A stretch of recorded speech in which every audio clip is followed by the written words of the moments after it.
Ningejua huja mwisho wa safari na nisingefanya. Hairuhusiwi kuingia mtu. Lakini mimi nimehusika hapa. Hata kama. Nafikiri utakuwa umenielewa vizuri. Hairuhusiwi kuingia mtu kwa kipindi hichi kutokana na taratibu zetu hatujakamilisha. Kwa hiyo si vema ukaingia ndani. Okay. Sawa. Naheshimu, naelewa kwamba masuala ya prosecution yameshaanza. Lakini nilikuwa naomba angalau. Hali yangu ni mbaya. Sijabadilisha nguo tangu mara ya mwisho nilipotoka hapa. Kwa nilikuwa naomba angalau niweze kubadilisha tu hizo nguo, nichukue na baadhi ya vitu vyangu vingine alafu nitaondoka. Unaweza kuni escort pia hata huko ndani kama hauna imani na mimi. Tunachokifanya ni bora kuliko hicho kitu tunachokihitaji kwa muda huu. Subiri uchunguzi wetu ukikamilika, utaruhusiwa kuingia ndani. Tafuta namna yoyote ya kuweza kujisaidia kwa muda huu, kama kuoga na vitu vingine. Kwa kiburi cha moyo wangu. Pole sana. Nimeudhoofisha mwili. Sawa. Pole sana.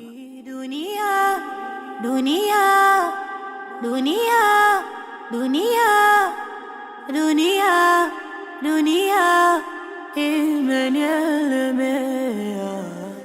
Dunia, dunia, dunia, dunia, dunia, dunia. Jana ulipokuwa unagonga usiku dirishani, sikutegemea kabisa kama utakuwa ni wewe. Mpaka nafungua mlango unaingia ndani, siamini. Yaani mara mbili na kuangalia, ni wewe kweli mdogo wangu mimi au? Debora, unaweza kuniambia ulikuwa wapi? Tulikutafuta kila sehemu, tumempigia simu babu kijijini, shangazi, sehemu zote upatikani Debora. Mama unajua kama ana pressure? Unataka kumuua mama yako wewe? Yaani mama amekasirika na sijui kama kikuna itakuwaje. Hivi unaweza kuniambia ulikuwa wapi? Yaani dada acha tu. Ila nitakwambia. Debora unajua kutafuta matatizo wewe. Lakini Debora mdogo wangu wewe bado mdogo. Kwa nini lakini usikii?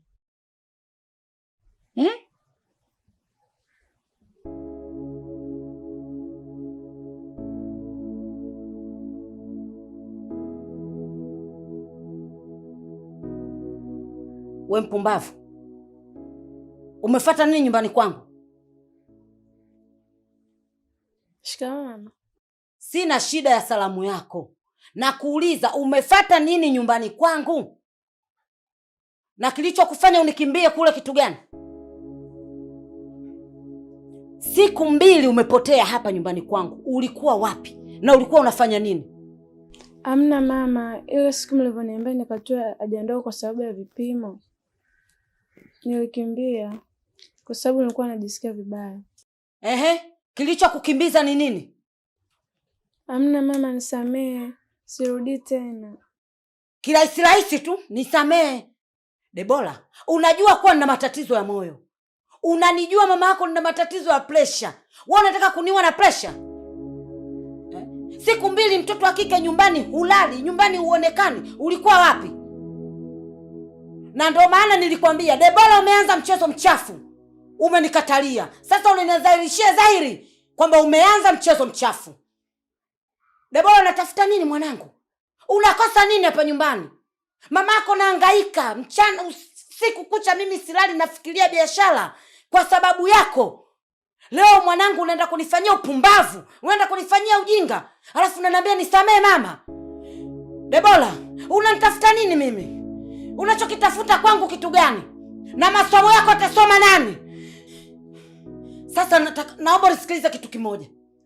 Ukitaka kukaa hapa nyumbani kwangu na ukitaka msamaha wangu, nataka uniambie ulikuwa wapi na ulikuwa unafanya nini. Bila sivyo hapa nyumbani kwangu sikutaki. Na ndio koko ulikokwenda kukaa hizo siku 2. Mama nilikimbia kwa sababu mngenikuta na mimba.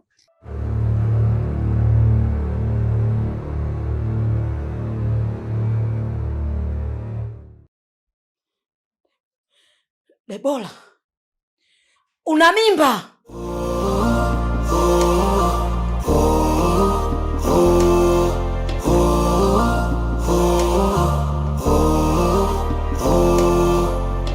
Au mimi ndo yule mjinga aliyekataga shule chekechea, maana nimekosa hoja kujitetea. Inanikunja inanipinda pinda dunia, tofauti na mama alivyo